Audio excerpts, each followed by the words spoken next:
اعوذ باللہ من الشیطان الرجیم بسم اللہ الرحمن الرحیم۔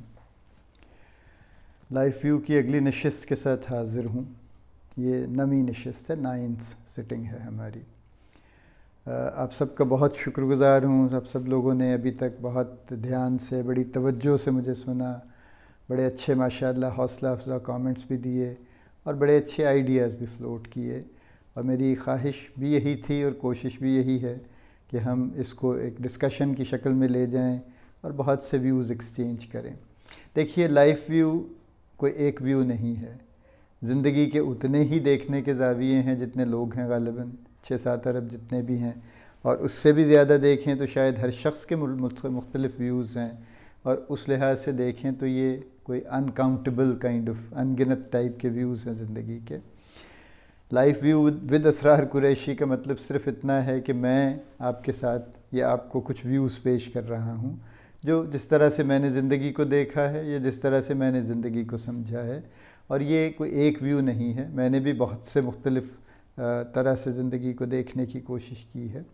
تو اسی لحاظ سے میں آپ سے شیئر کر رہا ہوں جو ویوز ہیں۔ یہ کوئی حرف آخر نہیں ہے خدا نخواستہ،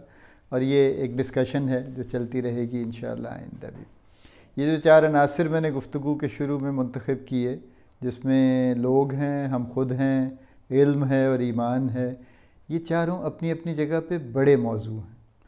ان میں سے ہر ایک پہ بڑی بڑی گفتگو ہو سکتی ہے، اور آبویسلی ان پہ بہت کچھ لکھا جا چکا ہے، اور بائی اینڈ بائی ہم ان پہ کچھ نہ کچھ بات کرتے رہیں گے۔ یہ ایک بنیادی باتیں ہیں جو ہم نے شروع کی ہیں، اور اس کو ہم لے کے چل رہے ہیں تاکہ ایک بیسک، یوں کہہ لیجیے ایک سٹیج سیٹ ہو جائے، تو ہم اس کو باتوں کو مزید آگے چلا سکیں۔ میری یہ کوشش ہوگی کہ میں جو ورک ریلیٹڈ ٹاپکس ہیں ان کو بھی لوں ساتھ میں، جو مینجمنٹ ریلیٹڈ ٹاپکس ہیں ان پہ ہم بات کریں اور مینجمنٹ کو بہتر کرنے کی کوشش کریں، اور اسی طرح سے زندگی کے بہت سے اور جو موضوعات ہیں ان کو بھی ساتھ میں لے کے چلیں۔ سو دونوں تینوں ہر طرح سے ہم اس کو لے کے چل رہے ہوں گے۔ اگلا جو ہمارا ترتیب کے لحاظ سے جو موضوع ہے وہ علم ہے۔ اب علم جیسے کہ نام سے ظاہر ہے بہت بڑا موضوع ہے۔ علم کی کئی قسمیں ہیں، کئی جہتیں ہیں، کئی منزلیں ہیں، کئی طرح کے علم ہیں۔ ظاہر ہے ایک دنیاوی علم ہے، پھر روحانی علم ہے، ایک طبیعیاتی علم ہے جس کو ہم فزیکل نالج کہتے ہیں، ایک مابعد الطبیعیاتی ہے، میٹا فزیکل نالج ہے، اور کئی طرح سے علم کو آپ لے کے چل سکتے ہیں۔ اور علم ہی ہے جو دنیا بھر میں بکھرا ہوا ہے، اور جب سے دنیا بنی ہے تب سے چلا آ رہا ہے، اور علم ہی ہے جس کے ذریعے ہم اللہ کو پہچانتے ہیں، اور علم ہے جس کا اللہ نے بہت تذکرہ کیا ہے۔ ہمارے جو بہت ہی محترم پروفیسر احمد رفیق اختر صاحب ہیں، جنہوں نے کئی کتابیں لکھی ہیں اور جن کے بہت سے لیکچرز جو ہیں وہ یوٹیوب پر پڑے ہیں ویڈیو، بہت اچھا ماشاءاللہ بولتے ہیں، اسکالر ہیں، بہت علم رکھتے ہیں ماشاءاللہ، تو ظاہر ہے بڑی خوبصورت گفتگو کرتے ہیں۔ 2-3 چیزیں ہیں جو ان کے لیکچرز میں آپ کو اکثر بار بار دہراتے ہوئے وہ سنائی دیں گے، جس میں سورہ یوسف کی ہی آیت کا ایک حصہ بھی ہے،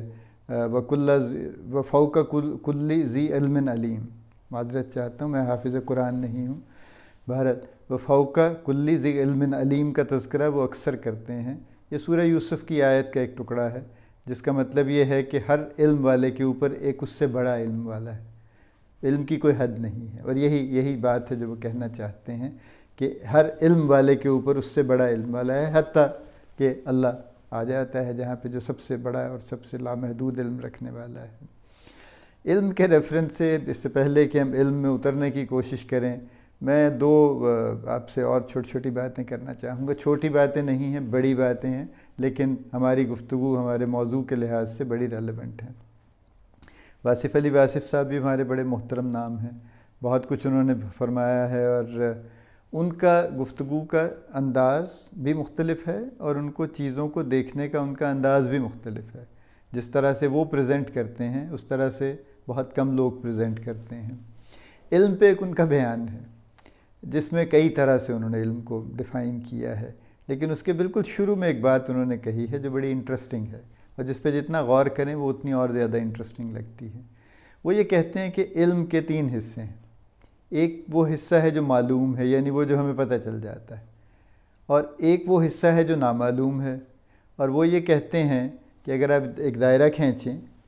تو دائرے کے اندر جو ہے وہ معلوم ہے، یعنی وہ جس کا ہمیں پتہ چل گیا، اور دائرے کے باہر جو ہے وہ نامعلوم ہے یا لا معلوم ہے یا وہ ابھی یٹ ان نون ہے. So the known is inside the circle and the unknown is outside the circle. سو جیسے جیسے ہمارا علم بڑھتا جاتا ہے، معلوم کا علم، ویسے ویسے یہ دائرہ بڑھتا جاتا ہے. اور جو اس کے باہر والا دائرہ ہے، یا باہر تو کوئی دائرہ نہیں ہے، باہر تو اوپن سپیس ہے، وہ لامحدود ہے، وچ مینس کہ جتنا ہم مرضی سیکھتے چلے جائیں. ایک تو یہ ہے کہ جو نامعلوم یا لامعلوم ہے، یہ یٹ ٹو بی نون ہے، یہ کبھی ختم نہیں ہوتا، وہ ان لمیٹڈ ہے. دوسرا اس سے بھی امپورٹنٹ جو بات وہ نکالتے ہیں وہ یہ ہے کہ نون اور ان نون کے درمیان جو جگہ ہے، یعنی جو لائن ہے دائرے کی، پیریفری ہے، جو پیری میٹر ہے دائرے کا، وہ کہتے ہیں یہ احساس جہالت ہے. یہ ان کے لفظ ہیں، احساس جہالت ہے، which mean this is the realization that we don't know anything actually. اب اگر آپ پھر اس سے اگلی بات وہ یہ کہتے ہیں کہ آپ کا دائرہ جتنا بڑا ہوتا جاتا ہے، جتنا زیادہ آپ جانتے ہیں، اتنا بڑا اس کا سرکمفیرنس بڑا ہوتا جاتا ہے، اور یہ سرکمفیرنس چونکہ احساس جہالت ہے تو اتنا زیادہ احساس جہالت بڑا ہوتا جاتا ہے. سو سمپل لفظوں میں the more we know, the more we realize that we don't know anything. یہ احساس ہمارا بڑھتا چلا جاتا ہے کہ ہم نہیں جانتے، اس لیے کہ there is so much more to know that whatever we know وہ اس کے مقابلے میں بڑا کم ہے. تو یہ ایک بڑی ہی خوبصورت بات ہے جو انہوں نے فرمائی ہے، اور جس پہ جتنا غور کریں اتنی یہ بات سمجھ آتی ہے کہ واقعی جتنا ہم جانتے ہیں اتنا ہمیں یہ احساس ہوتا ہے اور ہونا چاہیے کہ ہم کچھ نہیں جانتے. اور اگر ہم خدا نخواستہ اس تکبر میں کبھی مبتلا ہو گئے کہ ہم بہت جاننے لگ گئے ہیں، تو پھر تو کئی معاملے ہیں اور بڑے سخت معاملات ہیں جن سے پھر نمٹنا پڑے گا. پھر تو وہ جیسے انہوں نے بھی کہا ہے کہ متا روڑ چھڑے دودھ کڑیا، تو وہ دودھ کڑیا جو ہے نا وہ رڑ گیا تو بس پھر جتنا علم سو کالڈ ہے نا وہ غائب ہی ہو جائے گا. اسی سلسلے میں ایک اور بھی میں آپ سے شیئر کرنا چاہوں گا جو مولانا جلال الدین رومی اور شمس تبریز کا قصہ ہے. ان کی ملاقات کے 2 ورژنز ہیں. ایک تو کامن ورژن مشہور یہ ہے کہ، اور یہ پہلا حصہ اس کا صحیح ہے، کہ جلال الدین رومی کے والد بھی چونکہ بڑے عالم تھے، مدرس تھے، باقاعدہ درس دیا کرتے تھے، تو یہ بھی ان کے نقش قدم پر چلے اور انہوں نے بھی علم حاصل کیا، اور یہ ان سے زیادہ بڑا پوٹینشل رکھتے تھے. ایک کسی نے کوٹ کیا ہے کہ فرید الدین عطار نے ایک دن دیکھا کہ ان کے والد صاحب آ رہے تھے اور پیچھے پیچھے جلال الدین رومی آ رہے تھے. تو انہوں نے کہا کہ یہ دیکھیں، یہ سامنے ایک چھوٹا سمندر آ رہا ہے اور اس کے پیچھے ایک بڑا سمندر آ رہا ہے. یعنی انہوں نے یہ کمپیریزن اسی وقت کر دیا، اور اس وقت جلال الدین رومی کو 12-13 سال کی عمر کے تھے، کہ ان کو ان کا پوٹینشیل اتنا بڑا نظر آیا کہ اسی وقت انہوں نے ڈکلیئر کر دیا کہ یہ جو نوجوان ہے یہ اپنے والد سے کہیں زیادہ جانے گا یا جاننے کا پوٹینشیل رکھتا. بہرحال والد صاحب کی وفات کے بعد انہوں نے وہ گدی سنبھال لی اور لوگوں کو درس و تدریس کا کام شروع کر دیا. بڑے دور دور سے لوگ آتے تھے ان سے علم حاصل کرنے. بیٹھے تھے اسی طرح اپنے پانی کے قریب پہ بیٹھے تھے، اور ایک کوئی عجیب سے حلیہ والا درویش سا آدمی آیا اور آ کے ان کے سامنے کھڑا ہو گیا، اور انہوں نے کہا یہ کیا ہے، کیا پڑھا رہے ہو، کیا بات کر رہے ہو؟ تو انہوں نے اس کو دیکھا یوں کر کے اور انہوں نے کہا یہ کیا ہے، میں نے مطلب اس کو کیا پتہ چلے گا، ہم اتنی عالمانہ گفتگو کرتے ہیں. انہوں نے کہا یہ علم ہے، ایسا علم ہے جس کا تمہیں پتہ نہیں ہے. اس نے کہا اچھا یہ ایسا علم ہے جس کا مجھے پتہ نہیں ہے. لہٰذا اس نے ہاتھ مارا اور ساری کتابیں ان کی پانی میں گرا دیں. اب اس زمانے میں یہ ظاہر ہے یہ 1225-30 کی بات ہے، تو اس زمانے میں تو ہاتھ سے ہی کتابیں لکھی جاتی تھیں، کوئی چھاپا خانے تو نہیں بنے تھے. تو لہٰذا وہ کتابیں جب پانی میں گریں تو بڑا سخت افسوس ہوا رومی صاحب کو. انہوں نے بڑا سٹپٹائے اور اس کو برا بھلا کہا کہ تو نے میری ساری علم کی ساری عمر کی کمائی ضائع کر دی، میرا سارا علم ضائع کر دیا. تو انہوں نے کہا کہ یہ کون سا علم ہے جو پانی میں گر کے ضائع ہو گیا، یہ کس طرح کا علم ہے؟ تو بہرحال تم کہتے ہو تمہاری کمائی ضائع ہو گئی ہے تو اچھا بھی کچھ کرتے ہیں. انہوں نے پانی میں ہاتھ ڈالا اور کتابیں واپس نکال دیں اور ساری کتابیں خشک تھیں. اب رومی جلال الدین رومی بڑے پریشان ہوئے، حیران ہوئے. انہوں نے کہا کہ یہ کون سا علم ہے؟ انہوں نے کہا یہ ہماری طرف کا علم ہے، یہ ضائع نہیں ہوتا، اس علم کا تمہیں پتہ نہیں ہے. اور یہ کہہ کے وہ چلے گئے، اور اس کے بعد بہرحال پھر رومی انہیں ڈھونڈا کیے اور پھر وہ مل گئے، اور پھر ان کی صحبتیں اور پھر اس کے بعد کے معاملات. ایک دوسرا ورژن بھی ہے. دوسرا ورژن یہ ہے کہ جو شمس تبریز تھے وہ نہایت ہی انٹینس آدمی تھے، کچھ بڑے عجیب و غریب قسم کے درویش تھے، اور وہ پھر رہے تھے مارے مختلف جگہوں پہ، اور وہ یہ دعا کرتے تھے کہ کوئی مجھے ایسا آدمی مل جائے جو میری صحبت برداشت کر سکے، یعنی جو ان کی ڈیپتھ اور جو ان کی شدت تھی وہ برداشت کر سکے۔ تو ایک دن اسی طرح سے وہ اسی خیال میں اور اسی دعا میں پھر رہے تھے، تو انہیں آواز آئی کہ تم کیا دو گے اس کے بدلے؟ تو انہوں نے کہا میں اپنا سر دے دوں گا، I'll give my head۔ میں نے کہا اچھا، وہ فلاں جگہ پہ کونیا میں جلال الدین کے پاس چلے جاؤ۔ اس طرح سے وہ جلال الدین کے پاس پہنچے، اور جب وہ پہنچے تو انہوں نے آ کے ان سے ایک سوال کیا۔ وہ سوال ذرا کنٹروورشل ہے، میں اس لیے اس کو دہرانا نہیں چاہتا۔ بہرحال جو انہوں نے سوال کیا تو جلال الدین رومی اس سوال کی گہرائی کو سمجھتے ہوئے غش کھا کے گر گئے، اور تھوڑی دیر کے بعد جب انہیں ہوش آیا تو انہوں نے اٹھ کے بیٹھے پھر سے، اور انہوں نے اس سوال کا جواب دیا، اور وہ جواب صحیح تھا۔ تو وہ جو شخص تھا اس نے کہا کہ ہاں، تو لہٰذا وہاں سے پھر وہ واپس نہیں گئے شمس تبریز، وہ پھر ان کے ساتھ ہی ان کا ایک ملاپ ہو گیا، پھر ان کی صحبتیں شروع ہو گئیں، کوئی 3-4 سال جاری رہیں۔ اس کے بعد پھر وہ چلے گئے شمس تبریز، پھر یہ ان کو ڈھونڈا کیے، پھر کچھ سالوں کے بعد وہ دوبارہ مل گئے، پھر ان کے پاس واپس آ گئے، اور پھر ان کے ساتھ پھر ان کی وہی صحبتیں شروع ہو گئیں، اور گھنٹوں اور دنوں وہ بیٹھ کے باتیں کیا کرتے تھے۔ ایک رات کسی نے اسی طرح سے ان کی محفل چل رہی تھی، تو کسی نے ان کو آواز دی شمس تبریز کو، وہ باہر گئے اور اس کے بعد واپس نہیں آئے۔ تو گمان غالب یہ ہے کہ ان کو قتل کر دیا گیا تھا، اور انہوں نے اپنا سر دے دیا وعدے کے مطابق جو انہوں نے کیا تھا کہ میں اپنا سر دے دوں گا۔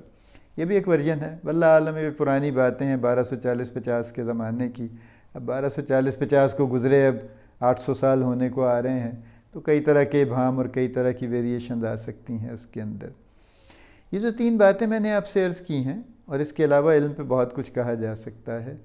ان کا مقصد صرف ایک بات کو واضح کرنا ہے کہ ہم علم کی جب بات کریں گے تو ہمارے لیے ذرا تھوڑا اس کو مشکل ہوگا بہت سمیٹ کے گفتگو کرنا، کچھ نہ کچھ ہمیں علم کو ڈیفائن کرنا پڑے گا، ہاں اپنی سہولت کے لیے اور اپنی بات کو کسی دائرے میں رکھنے کے لیے بہرحال ہم اس کو لمٹ کریں گے انشاءاللہ، لیکن یہ اتنا بڑا موضوع ہے کہ اس کو بہت زیادہ اوور لمٹ کرنا یا ریسٹرکٹ کرنا، اس میں اس کی اسپرٹ ضائع ہونے کا امکان رہے گا۔ یہاں سے ہم بات شروع کرتے ہیں اپنی۔ یہ بھی مجھے احساس ہے کہ میں کوئی عالم نہیں ہوں کہ میں علم پہ کوئی بہت بڑی گفتگو کروں، مجھے اپنی کم آئیگی کا احساس ہے بڑی شدت سے، سو لہٰذا میں جو بھی کر سکوں میں بہرحال مختصر ہی گفتگو کر سکوں گا۔ میرا اتنا علم نہیں ہے، میری اتنی حیثیت نہیں ہے کہ میں بہت بڑی گفتگو کر سکوں اس کے اوپر۔ ہم علم کو جس ریفرنس سے دیکھنا چاہتے ہیں، جس حوالے سے دیکھنا چاہتے ہیں، وہ بنیادی طور پہ ہم اسے دنیاوی علم کے حساب سے دیکھنا چاہتے ہیں زیادہ تر، اور کسی طرح کسی حد تک ہم اسے جو روحانی ہے علم اس سے بھی کچھ ریلیٹ کرنا چاہیں گے۔ سو ابتداً میں یہ کہہ دوں کہ دنیاوی علوم میں تو ہم بڑے ایزیلی ڈیفائن کر سکتے ہیں، بہرحال علوم کی تعداد اب بہت بڑی ہو گئی ہے، لیکن بہرحال ایک اس کی لمٹ ہے۔ پھر بھی براڈلی سپیکنگ آپ کے پاس دیکھیے، آپ کے پاس سوشل سائنسز ہیں، بیہیویئرل سائنسز ہیں، آپ کے پاس پیور سائنسز ہیں، نیچرل سائنسز ہیں، پھر آپ کے پاس آرٹس ہیں، ہیومینٹیز ہیں، پھر اسی طرح سے آپ کے پاس اب نئے سبجیکٹس جو آ گئے ہیں یہ ہیں جن میں کئی طرح کی اسپیشلائزیشنز آ گئی ہیں۔ یہ سارے علوم ہیں، اور یہ علوم شروع ہوتے ہیں بنیادی طور پہ ہر بچے کی تعلیم سے، یعنی تعلیم جو ہے وہ یہ پہلا سٹیپ ہے، اور تعلیم شروع ہو جاتی ہے گھر سے ہی شروع ہو جاتی ہے۔ آج کل تو خاص طور پہ جو پیرنٹس ہیں، والدین ہیں یا والدہ خاص طور پہ اگر گھر پہ ہیں، تو بچوں کو ABC 1 2 3 کلرز یہ وہ تو پہلے ہی سکھا دیتے ہیں۔ اس کے بعد اسکول کی باری آتی ہے، تو جن بچوں کو اسکول ماشاءاللہ اللہ کرتا ہے نصیب ہوتا ہے، وہ اسکول جاتے ہیں، اور وہاں پہ اسکول میں جا کے ایک باقاعدہ اسٹرکچرڈ اور فارمل طریقے سے سیکھنا شروع کر دیتے ہیں۔ جن کو اسکول نہیں ملتا وہ بہرحال کسی نہ کسی طریقے سے دنیا سے اپنا کچھ حاصل کرنے لگ جاتے ہیں، لیکن وہ پھر فارمل تعلیم حاصل نہیں کر سکتے، پڑھنا لکھنا ان کو نہیں آتا یوں کہہ لیجئے، اور وہ فارمل تعلیم سے محروم رہ جاتے ہیں۔ اچھا، یہ اس کو آگے لے کے چلیے اس بات کو، تو اب یہ تعلیم کے مرحلے ہیں، ظاہر ہے there is a primary education and there is a higher secondary education, پھر کالج ہے، یونیورسٹی ہے، ڈگریز ہیں، آپ ماسٹرز کر لیجئے، آپ PhD کر لیجئے، آپ پوسٹ ڈاک کر لیجئے، آپ اس کے بعد بھی جو مرضی پڑھتے رہیے، ریسرچ میں چلے جائیے، کچھ بھی کرتے رہیے، یہ سارے علوم ہیں۔ اور یہ سارے علوم جو ہیں یہ کسی نہ کسی شکل میں نفع بخش ہیں، ان میں کسی کا کوئی نقصان نہیں ہے، اور یہ سارے علوم اسی لیے اتارے گئے ہیں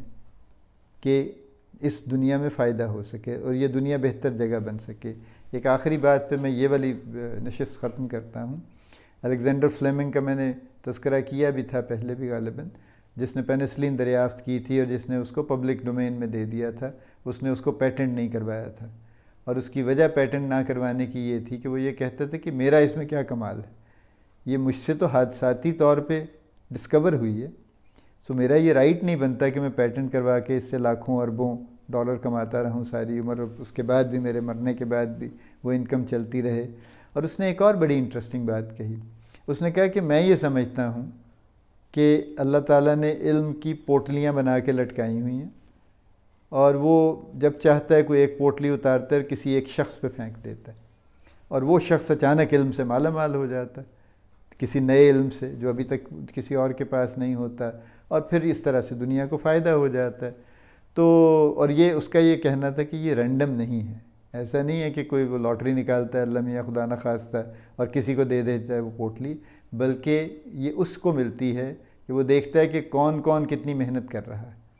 اور جو شخص اسے لگتا ہے کہ سب سے زیادہ محنت کر رہا ہے کسی نہ کسی لائن میں، یا جو اس کا پوٹینشیل ہے یا کیپیبلٹی ہے، واللہ عالم کیا کچھ اللہ دیکھتا ہے، اس کا یہ کہنا تھا کہ یہ چوز کرتا ہے گاڈ، اور پھر اللہ اس کو وہ پوٹلی عنایت کر دیتا ہے اور اس کے علم میں اچانک اضافہ ہو جاتا ہے۔ سو علم کی ایک شکل یہ بھی ہے، ہم بھی اس کو مانتے ہیں کچھ اور شکلوں میں، روحانی شکلوں میں زیادہ مانتے ہیں، ذرا دنیاوی شکلوں میں کم مانتے ہیں اس بات کو۔ چلیے انشاءاللہ علم پہ ہم بات اگلی نشست میں جاری رکھیں گے۔ اللہ پاک آپ کا حامی و ناصر ہو، آپ کو بڑی کامیابیاں عطا فرمائے، اللہ پاک مجھے اچھی بات کہتے رہنے کی توفیق عطا فرمائے، اور میری اچھی بات آپ تک اچھے طریقے سے پہنچتی رہے، آمین۔